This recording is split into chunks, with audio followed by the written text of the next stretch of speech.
initiative in case of 65 NB AMPV TWLVL in settings.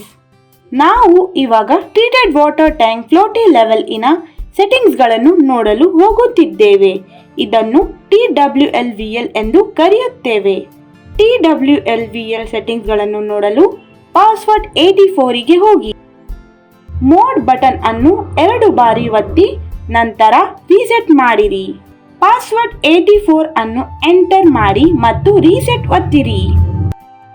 Mode button ಸಹಾಯದಿಂದ AUX1 IP settings ಗಳಿಗೆ ಹೋಗಿ ಮತ್ತೆ reset ಒತ್ತಿರಿ. AUX1 IP ನಲ್ಲಿ TWLVL ಅನ್ನು ಸೆಲೆಕ್ಟ್ ಮಾಡಿ ಮತ್ತೆ ರೀಸೆಟ್ ಒತ್ತಿರಿ. ಇವಾಗ ಮೋಡ್ ಬಟನ್ ಸಹಾಯದಿಂದ ಎಕ್ಸಿಟ್ ಗೆ ಹೋಗಿ ಮತ್ತು ರೀಸೆಟ್ ಒತ್ತಿರಿ. ರೀಸೆಟ್ ಬಟನ್ ಅಲ್ಲಿ ಕ್ವಿಟ್ ಒತ್ತಿರಿ. ಮತ್ತೆ ಸೆಟ್ಟಿಂಗ್ಸ್ ಗಳಿಂದ ಎಕ್ಸಿಟ್ ಆಗುತ್ತೆ. ಧನ್ಯವಾದಗಳು.